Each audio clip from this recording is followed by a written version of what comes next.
और जी क्या ये सही है कि एक गुरु से दीक्षा लेने के बाद किसी अन्य गुरु का अनुसरण करना जहां उन्हें शांति और प्रेम की प्राप्ति हो हाँ, रही हो? देखो, एक चीज ध्यान रखना है कि शिक्षा गुरु हम 100-200 बना सकते हैं, लेकिन दीक्षा गुरु हमने दीक्षा ले ली, जैसे गुरु ने कहा राम राम जपो, अब हम राम राम जप करेंगे और 100-200 संतों से मिलेंगे, उनके अनुभव सुनेंगे, हमें जिन संत की बात अच्छी लगी वो बात हम जीवन में स्वीकार कर लेंगे। पर हमें लगता है कि गुरु जो मंत्र दीक्षा वाला गुरु एक ही होना चाहिए। हमें अपने गुरु पर अश्रद्धा नहीं करनी चाहिए, अपने गुरु मंत्र पर अश्रद्धा नहीं करनी चाहिए। यदि हम अपने गुरु द्वारा दिया हुआ मंत्र और नाम जप करेंगे और सब संतों का संग करें और अपने गुरु के अनुकूल बात सुने, बात समझना है, सब संतों का संग करें पर बात वही पकड़ें जो हमारी साधना को पुष्ट करे, तो हमारी बात बिगड़ेगी नहीं। हम चाहे 100 संतों से संग करें, गुरु एक है। शिक्षा दीक्षा सत्संग हम हजारों जगह सुन सकते हैं, तो वो बात अलग है। हम जो मंत्र दीक्षा लिए हैं वो एक ही जगह से, ऐसा चलना चाहिए हमें लगता है।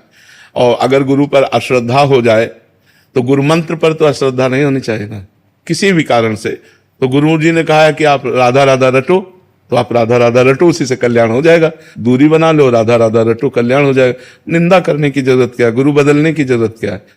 महाराज जी इसमें थोड़ा सा विस्तार चाह रहा था। महाराज जी जैसे कुछ हर एक संत भगवान के सिद्धांत अलग अलग होते हैं साधना पद्धति के, जो तो उसी में हमने कहा जो अपने गुरु सिद्धांत से बात मिलती हो, जो हमारे गुरु वचनों को पुष्ट करता हो, वही सत्संग हमें स्वीकार करना चाहिए। कोई संत भगवान जो वरिष्ठ होते हैं उन्होंने कोई आज्ञा कर दिया जो गुरुदेव के सिद्धांत से थोड़ी अलग जा रही है, नहीं मानना वो मतलब सुन लें बट अपने गुरुदेव या उनके आगे प्रस्तुत कर दें। नहीं मानना चाहिए, हम वही बात मानेंगे, हम अन्य बात संत अवज्ञा तो नहीं हो जाएगी? नहीं, इसमें प्रगट में वैसे हमें लगता है कोई भी सुलझा हुआ संत आज्ञा ही नहीं करेगा, कोई भी सुलझा हुआ संत ऐसी आज्ञा ही नहीं करेगा जो आपके गुरु से आपको अलग करे, आपके गुरु के सिद्धांत से आपको अलग करे। अगर ऐसी आज्ञा है तो मुझे लगता है फिर नहीं माननी चाहिए। अब जैसे किसी संत ने कहा कि आप पौशाला खोलिए, जी महाराज जी गुरुदेव भगवान से बात करते हैं, खुली बात है, हम अपने गुरुदेव भगवान से बात करते हैं और गुरुदेव भगवान सहमति दे देते हैं कि हाँ खोलिए, हमारे पास धन है तो हम पौशाला खोल देते हैं।